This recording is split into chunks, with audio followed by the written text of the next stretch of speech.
يعطيكم العافية جميعا. Thank you, Dr. Adil, Mr. And my question for the standards, for Khayari. We are looking for the new edition of Sibahi standards. I was expecting that question. Okay. So I know maybe you are expecting that. So any news about it? That is the first part. The second part, you mentioned the variance request, for example, for the ABB, and specifically you mentioned standard 5.4.5 for the West Nile virus and Chagas. What is the deferral time you do in your institution for the health questionnaire for the travel history for Chagas and West Nile virus? Okay, sure. And the last one.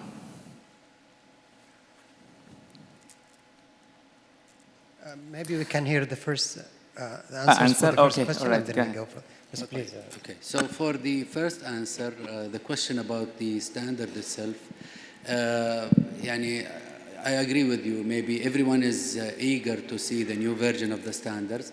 There have been several revisions done by Sibahi right now. They are right now being reviewed. About the launching, exactly date of launch, it will be announced by the headquarters of Sibahi. Inshallah, the floor is ready for us to accept it. And normally they go through the standard development process by updating the standards themselves, sending them for public consensus. Those steps take time from Sibahi, so definitely, inshallah, in the near future, I cannot really speculate the coming dates, but it will be there, and it has been updated to a significant impact, inshallah, that will help us elevate the level of standards that are there. So no definitive date yet, but inshallah, stay tuned. It will be announced officially through Sibahi and through other venues. As for your question regarding Chagas, and I have to go back to my records, I don't recall exactly what is the time, but I know that Dr. Maha Badawi and the rest of the team from Al-Majlis Al-Sahhi Al-Saudi, they worked on a unified questionnaire that will be also launched for public opinion soon. Most probably all those questions related to the duration, to the time of deferral, it is already addressed in that standard. So again, that is something that we should be expecting to be soon launched, inshallah. Thank you for those two questions. The third question actually is related to the standard edition. Before publishing the final edition, do you put it into public comments, and how the public people reach the edition if it is already in for the public comments? So there is a procedure in Sibahi, as I mentioned, for standard development. The final stages is released for public consensus.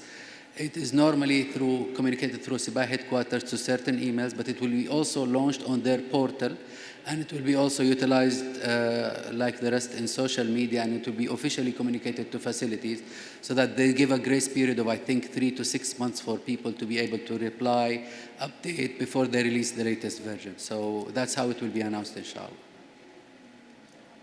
Can I comment on this? تفضل. Jason? I just have a comment to add to this. There is actually a national platform called Tafa'ul, which usually all agencies and organizations that they are working on any update, they will put their standards public.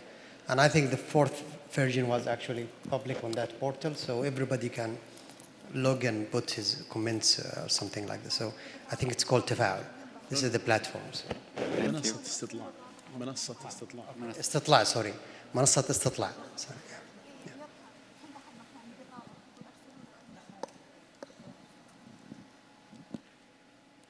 Any more question?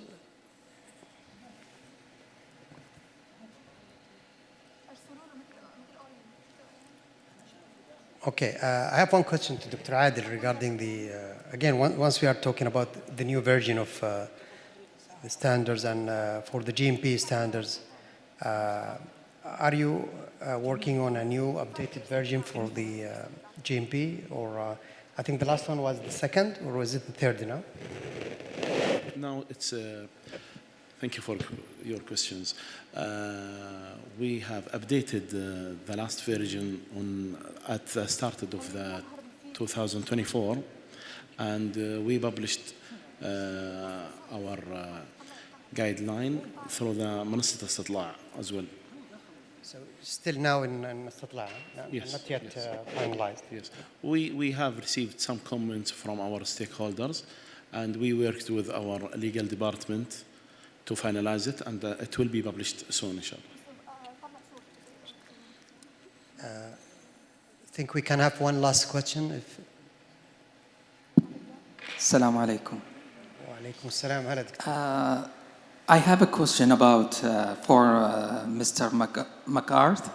Yes, about the ISBT. So when I went to some of the Institute of Blood Bank in Saudi Arabia, I found there's a different type of stickers that mention the date, expiration, and what they will put or what they will not put.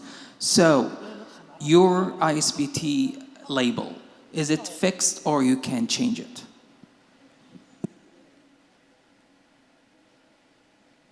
Within it, but the standard tells you where the information should be, certainly. And too much variability dilutes the benefit of the standard, of course.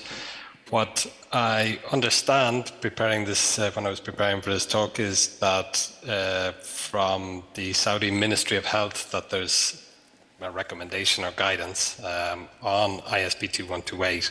I haven't seen the text, of course, so I can't cite exactly the reference. And I also learned that there's perhaps a need for more education or more training on the use of the standard, the implementation of the standard, and it's something that I'd be very happy to explore with this group or whoever else, the Saudi Association or Society of Transfusion Medicine as well, for instance. So I think what you're describing is as I say, the utilization of that flexibility, but it may be simply that there's heterogeneous implementation of the standard as well, which is not something that we would want to see extensively. So I don't know if that answers your question, but I think I'm opening up the possibility of perhaps another activity or another event or something around full implementation and correct implementation. Okay. If there is no more question, I think it's the time to conclude this session. I'd like really to thank all the speakers for their contribution, and inshallah we'll see you next session, which will be in a minute due to short of time. And just the end of this session by thanking everybody for attending, and have a nice day. Thank you very much. Thank you very much.